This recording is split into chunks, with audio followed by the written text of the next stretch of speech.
All right, we're live. This week, I'm so excited to be joined by Ben Gilpin. Ben is the principal at Warner Elementary in Spring Arbor, Michigan, blogger, presenter, and co host of the School Leadership Unearthed Ed podcast. Ben, thank you so much for joining us today. Hey, I'm delighted. Thanks for having me on, Josh. Ben, as you know, the show is centered on leadership development. I would love to hear your personal leadership journey and how you became an administrator. Oh, my journey. Okay. Well, I guess I'll start from the beginning. And I'm not talking about the toddler stage. To start from the beginning, I in high school, I had no idea that I wanted to be an educator. In fact, in high school, I wanted to be far, far away from education. I was a decent student. I will say, quote unquote, I knew how to play the game. And I didn't really love school, but it was a means to an end. And I wanted to play college golf. And so I got a scholarship to play college golf at a school in Indiana. I went down there, and I'm very grateful for that experience. I planned on being a professional golfer, and in one capacity or another. I planned on I was going to strike it rich and be on the PGA Tour, or I was going to be a club pro. But I was going to probably be something in professional golf. Um, I quickly realized that it takes quite a bit to be in that stage, and I didn't know if I loved it.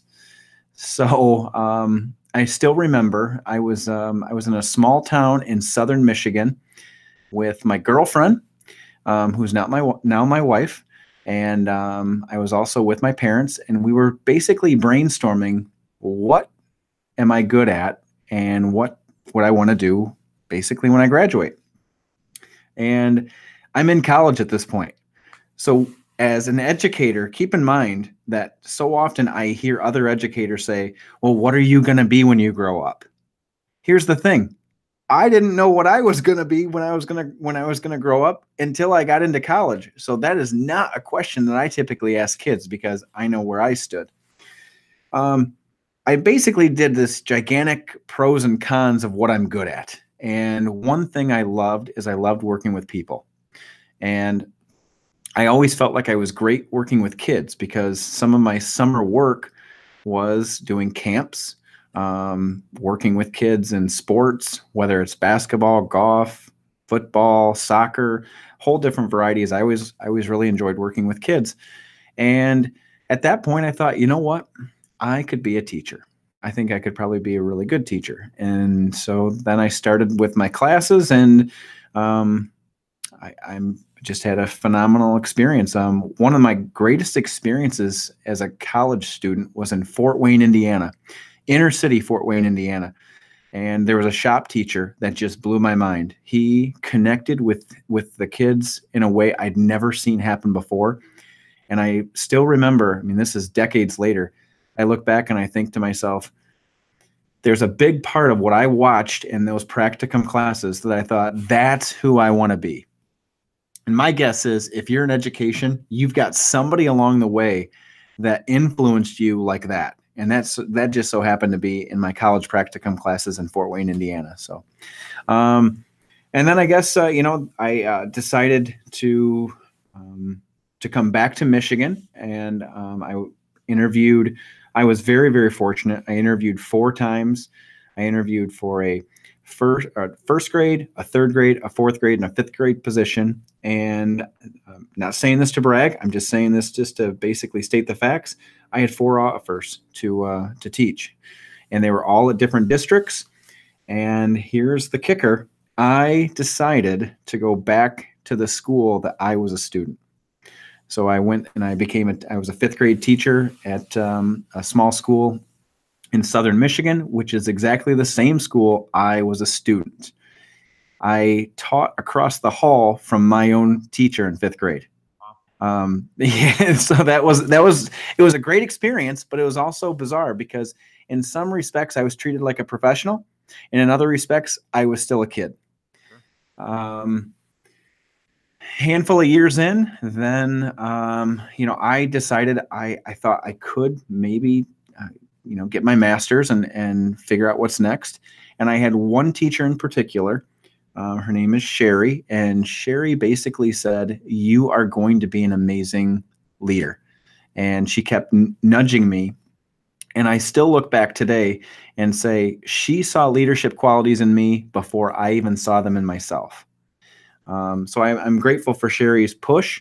And it just, as fate would have it, I threw my name in the ring, and I was fortunate enough to land the principal position at Warner Elementary after 9 years in 5th grade at the school that I was also a student in.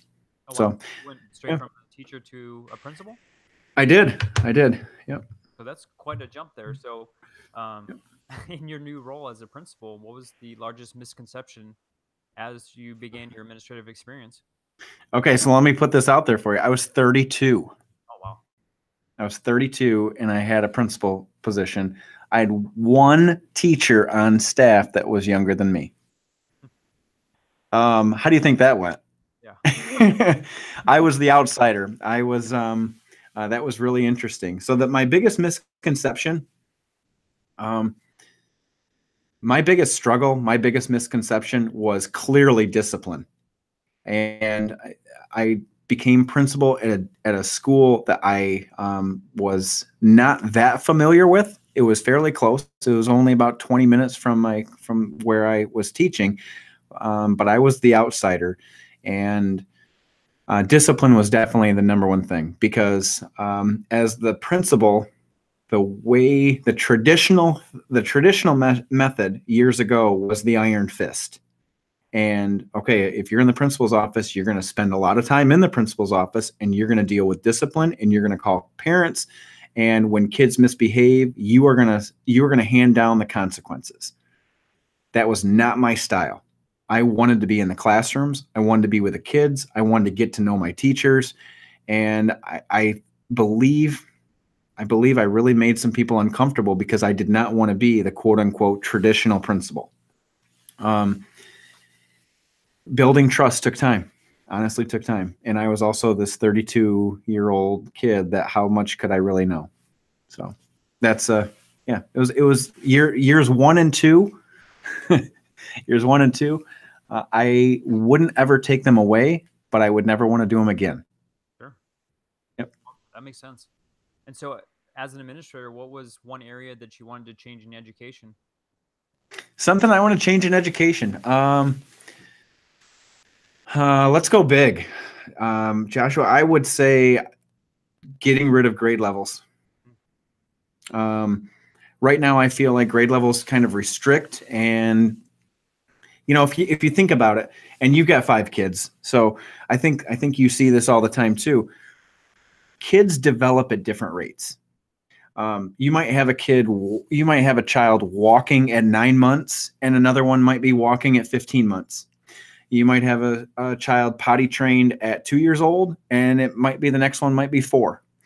You might have a student talking, or a kid talking at maybe, I don't know what, 16 months or so. You might have another one that's actually saying sentences and reading books at the age of 3. The development of kids is so varied that I struggle with the fact that when we get to school, we put everybody in a box. And we basically say, okay, you're 5, so you're going to be in this box and you're going to do this. And then when you're 6, you're going to be in this box and you're going to do this. And I feel like that's I just feel like there's got to be, that's such an old traditional method, that a better way of schooling is trying to meet students where they are and have flexible learning zones. I think going along those same lines, too much of our educational process focuses on a balance, trying to get kids good at everything rather than really focusing on what their true strength is. I think to myself, I remember as a teacher, I had some kids that were flat out amazing at math. However, we spent maybe, I don't know, 55 to 70 minutes of our day on math. What they really wanted to do is they probably wanted to spend 3 hours on math. And that just didn't fit into our curriculum. I feel like that's a detriment too. So number 1, grade levels. And number 2, I wish we focused more on strengths and less on the balancing act. Yep. trying to fit everyone in a box. Yep. So, as you were, this young principal coming in, I'm assuming that you had some new ideas and there was probably some resistance with change. Did you ever get the response, "This is how we always had done it"? So you were here. You were here somewhere in my walls. Yes. Are my honestly, Joshua, I still get it. I still get comments like that. It's change is hard for people, and you know, I'm a big believer in the research and the language of Rick DeFore, Becky DeFore, Mike Matos, Anthony Muhammad, and it's one thing. It's one thing to have an expertise and to be a professional, but it's another thing to be completely disregarding of current best practice. And I do feel in the education profession, there are times that we become very comfortable with what we've always done. And I do believe that that's a detriment to moving forward. I'm a believer in continuous learning and, exiting that comfort zone. The interesting piece in all of that, though, is what we have to do as leaders is we have to meet our teachers where they are. If we have blanket statements and we just say, everybody's going to get to here, that's a disservice to so many teachers. What we have to do is we have to take the time to figure out where is each teacher on the continuum and how do we help them take their individual next step. And honestly, I do still get the remarks about this is the way I've always done it, or this has always worked. And so those are opportunities for me to push in and say, well, what about? Or, hey, one day a week, why don't we try this? And let's just talk about it and see how it goes.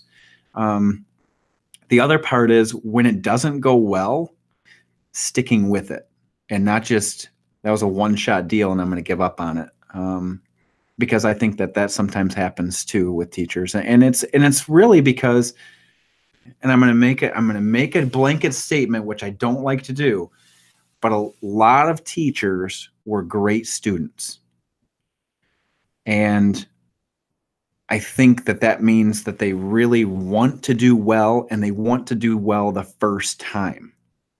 And I realize that's not the case in every situation, but I think that's the case in a lot of situations. And so helping people kind of develop that grit and also develop the ability to, it might be a little bit messy. Got to be okay with the messiness. I love that you were talking about you were changing the perception of what a principal is and getting into classrooms. So as the instructional leader, how do you help your teachers grow in their knowledge and teaching strategies? Well, that's a little bit of a juggling act. But I'm also going to tell you, it's about giving the opportunities. What's the saying about you can take a horse to water, but you can't force him to drink? I mean, isn't that I think that's a saying. If I'm wrong, I'm sure Brad Gustafson will definitely tell me. But basically, giving people the opportunity is really what I'm all about. I'm not going to necessarily force somebody, because what I've learned in my time on this planet is that if you're not invested and you don't put in the effort, you can do something and it's not going to make you any better. I mean, and that goes for anything. I like to run. If I go out and I'm running 15-minute miles, I'm not putting my heart into it. I'm not going to get any faster. My marathon times aren't going to be any better. My 5K times aren't going to be any better. I can check the box and say I did it, but I'm not going to get any better. And so I don't like to force people. I don't like to give directives. I like to give opportunities, and I like to encourage and try to get people to then see the value in it themselves. Does that answer that question? It does. And so, as a leader, you're probably looking for other leaders on your campus. What are some characteristics that you believe every leader should possess in a similar role? Well, everybody's leadership style is a little bit different. Some people are a little bit more authoritative. Some people are maybe more top down. Ultimately, I'm going to tell you, and this is not lip service. This is just the true me. My role, I don't believe my role is any more important than another role in the school. And I'm going to give you an example. Custodian. The custodian position is most people are not going to see that as a critical position in the building.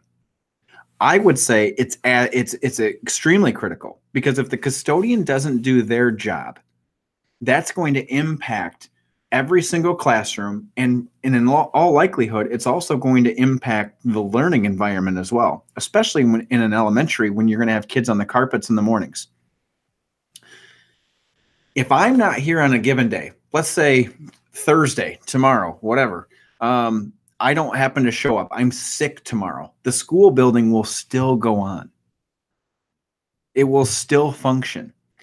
So the number one thing as a leader I have to understand is I have an important role, but everybody has an important role. So I'm under the mindset of we all have to do our job. If we all do our job well, then the school is going to run very efficiently and effectively. But if I put myself above others, that's when things start to break down. So that's first and foremost, I would just simply tell you that I think everybody's role is critical. Now, as far as building up leaders, over the course of my first several years, one thing that I really wanted to do is I wanted to give teachers voice. And one thing I'm really proud of is I have co-presented or watched my teachers present sessions at national conferences or state conferences. And I've had 14 out of 20 teachers do that. And the handful that didn't do it, I will simply tell you, they have no desire to do it, even though I've tried to get them to. So 14 different teachers have either co-presented with me or presented on their own. And the feedback that they tell me, I had no idea somebody wanted to hear what I had to say. And so I'm absolutely trying to add value to them and show them that they're a professional and they are somebody that people do want to hear and people do want to learn from. That's the first component of trying to build up leadership. The second is the philosophy that no one role is more important than another really creates more of a shared leadership model. And so I've got several teachers in the building that on any given day, I will say, hey, do you got a few minutes to talk about this situation? And I'm very careful to not violate any confidentiality or anything like that. But it's just involving them and being extremely transparent and letting them be a part of the leadership. And I'm going to tell you, I got this because, and here's a quote that kind of sums it up. This is by Sheryl Sandberg. And so Sheryl said, leadership is about making others better as a result of your presence and making sure that impact lasts in your absence. And to me, that's one of the key pieces for me, because when I'm not here, how's the school going to run? At some point, if I decide, you know what, I am going to retire with my wife and travel the entire country, the school has to function. And so I want it to be, it's just like a parent. I would imagine you've got 5 kids that you want better for them than you want for yourself. Most definitely. Right. So I'm looking at the same way. I want better for Warner Elementary than me. It's all about building them up and being the best that we absolutely can be. So I would say that would be the shared leadership aspect. And one thing can be a little bit of a gripe of mine. I understand the idea Joe Sanfilippo is a great friend of mine, and he and I talk frequently, and I know Eric Scheninger, and a lot of great guys. I know the whole premise about telling your school story, and I'm a believer in that. I do think that there are times that some leaders become blinded and end up making the focus more about them than their schools and their teachers and their students. And some people, I was a blogger, and I still am a blogger, but I blogged probably, I would say, for 7 years, I didn't miss a week. I had a blog out there every single week, and I was really proud of it, and I loved blogging. The problem I started to see is I saw a shift in attention, and it started to look like it was all about individuals and less about the whole. And I haven't really shared this with a lot of people, but I'll tell you, I've pulled back from social media and I've pulled back from blogging, not because I don't see value, but because I don't want a perception that it's all about Ben. And I'm hoping that up and coming, aspiring leaders clearly understand it's not about you. It's about the organization. It's about the school. It's about the teachers. It's about the students. It's about the community. It's not about you. And I think that is a piece of information that if you just live on social media can get pretty blurry. And so, for those starting their leadership journey, what advice do you have for them to become a leader on their campus, and not just so much in the actions, but actual title? Yep. Okay, so this is gonna this is a bit of a curveball for you. And I learned this through Simon Sinek, Stephen Shedletsky, and it's the Start With Why movement. And I wholeheartedly believe this. For leaders to be, in my opinion, first of all, leaders need to have a service mentality. It's got to be about service to others, making others better before yourself. But the other piece is that if you think about it like a ladder, the people that have the biggest impact on kids every single day are teachers, not principals, not superintendents, not central office. The people that have the biggest impact on kids every single day are teachers. Who can have the biggest impact on the teachers? The principals. And so my advice would be that as a principal, you have to build up your teachers. If your focus is 100% on kids, you're missing a huge piece, because there's no way, if you've got hundreds of kids in your building, there's no way you can impact every single kid every single day. But you know who can? Your teachers. And so my advice to aspiring principals is focus on your teachers, because they are going to be the ones that can impact the kids every single day. So, in addition to your admin position, you speak at conferences, obviously, you blog, and you're very active on social media, which we know that you've pulled back a little bit. But how Yep. did you find your voice beyond the campus?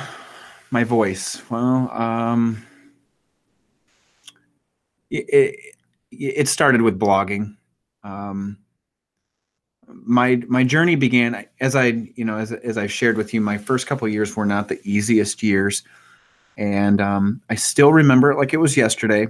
It was March of 2011, and I was going through a pretty rough patch. And I went home, and I remember telling my wife that I didn't think I was cut out to be a principal. And I just said, I was defeated. I was pretty down. And she said, "No, you're great. I mean, she did everything. She did everything a supportive spouse would do, and she's always there for me, which I'm forever grateful for." She said all the right things, and then I turned on, and she said, "Hey, you know what? Just let it go. Tomorrow's a new day. It's gonna be fine." And so I was watching, I don't know, some reruns of Friends or Seinfeld or something like that, and I decided to pull out my computer, and I decided I was going to look into this thing I was hearing a little bit about at some of my conferences, this thing called Twitter. Ever heard of it? Yeah, Just a little bit. And so I jumped on Twitter, and I thought, okay, I'm hearing everybody talk about a food or some type of a way to do a political rant. Well, I happened to just put in my profile stuff, and I put in educator, and then so immediately I get a dozen people worth following, and I'm clicking on names, and then I'm looking and I'm seeing all of these educational things, and I'm going, oh, well, what do you know? And then I'm clicking on a hashtag, which I really don't even know what a hashtag is, but I'm clicking. I figure, what harm can it do? I'm at the end of my rope right now as far as how I feel about education. So I'm just trying to learn. And I happen to run across two principals, both in Wisconsin, Jessica Johnson and Kurt Reese. And so I'm clicking on their names, and Kurt and I kind of went back and forth way back in the day. And he shared with me this like digital staff newsletter, or kind of like a blog. And I thought, I need to find my way. I need to find my voice. And so to go back to your question, how did I find my voice? I give a huge assist to Jessica Johnson and Kurt Reese for being willing to respond to this crazy guy from Michigan way back in 2011. But I also, that kind of tipped me off to, I'm going to try something. So I started a blog, and it was called The Colorful Principal. And the name really came from, I typically wear shirts and ties almost every single day, and I like to wear bright colors. And I had one of my kindergarten kids said, "You're always colorful." And so I went with The Colorful Principal. And the idea behind it as well is, positivity, not this doom and gloom. So the Colorful Principal was born, and for roughly 6 years, like I said, I blogged every single week. And I got to tell you, I made so many friendships that are still friendships today, that I do believe people figured out who I am by reading a lot of my blog posts. And that was definitely my voice. From there, I think it evolved to podcasting, and it also evolved to attending conferences and speaking, and I even had a great opportunity to co-author a Core One Press book on redesigning learning spaces. So I have to really say, blogging was the whole start for me. Yeah. And for those who haven't listened to your podcast with Brad Gustafson, what is it all about? Well, so Unearthed, shameless plug right now, if you are not listening to Unearthed, you should be, because Brad and I dive deeper into leadership conversations that typically last 10 to 12 minutes. And the whole idea behind it is that, we are going to tackle the big issues that a lot of people aren't going to tackle. We do want to get to the heart of the matter in a very quick amount of time. We are also trying to model, how do you have a critical conversation and stay professional and not make it personal. So I think that's another takeaway. And then at the end of our show, we always have the stake in the ground. And if you've ever listened to Unearthed, then you've heard of the stake in the ground. but it's basically the takeaway of the episode or of the show. And we also challenge our listeners to leave their own stake in the ground on some form of social media. So, Brad and I have roughly 70 episodes out there. We've been doing it for almost 3 years. Brad and I have crossed paths so many different times, and it's not just because our initials are BG and BG. That is true, and it's not just because he's from Minnesota and Michigan with M&M. Brad's just a great guy. He is genuine. He's funny. He really leads with his heart. I trust him. We started a Voxer group several years ago, and between Todd Nesloni and Brad, we try to Vox each other on a fairly regular basis, and it's become a bit of a brotherhood. And I have so many great friendships that started off on Twitter and have evolved to text messaging, Voxer, you name it. So that's my little plug on Unearthed. And if you're not listening, why not? Get on there. They need to. So Yep. in closing, what is the most enjoyable aspect of leadership? Well, this is going to be a little bit different perspective. I mean, I'm going to tell you what I enjoy is I enjoy some of the struggles, the challenges. I get being able to problem solve and being able to help people be the very best that they can be. I get a lot of enjoyment on. Today in particular, last week, I have sat down with several teachers and had conversations that have been so deep and genuine, and I mean, I think the world of my staff, and I know there are times that they don't think the world of me. I understand, I get it, but I think the world of my staff, and my favorite thing to do is to sit down and problem solve and try to help them be the very best that they can be, and also understand who they are. And if I could say one thing to an aspiring principal, one thing I did from the get-go is I learned my staff, I learned their kids' names, I learned their spouse names, I learned what their spouses do, and if they had older kids that went to college, I learned what college. Because if you want to build trust, you have to know your people. And sometimes those first few years, we didn't actually talk about some of the things in the classroom. We talked about, how's your spouse? How are they doing at UPS? We talked about, hey, your kids at University of Michigan State, how's that going? And we would have those real conversations that they understood from the get-go that I cared about them as a person first. And that might not be the approach that everybody takes, but I'm going to tell you, if you want to build relationships, you need to know who your people are and who's important to them.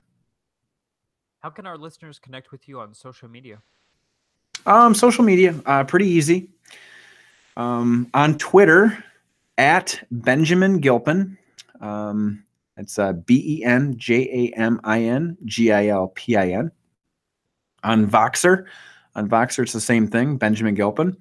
And I promise I do respond to Voxer messages. Promise. The next one is, as far as Facebook, I'm on there as Ben Gilpin. Facebook is not my preferred choice, but I do check it on occasion. And I am also on Instagram, and I do like Instagram. And there again, that is also Benjamin Gilpin. So those are it. And I also have a website, but I will tell you, it is a work in progress. So check out the other things first. Please continue to check out the Aspire podcast on SoundCloud and iTunes and share your ratings and reviews. Don't forget to use the Aspire Lead hashtag as you continue the conversation on Twitter. Ben, thank you so much for being on the program. Joshua, I appreciate the invite. Thank you again. I'm hoping people have some takeaways from this. Oh, I believe they will. Thank you so much, Ben.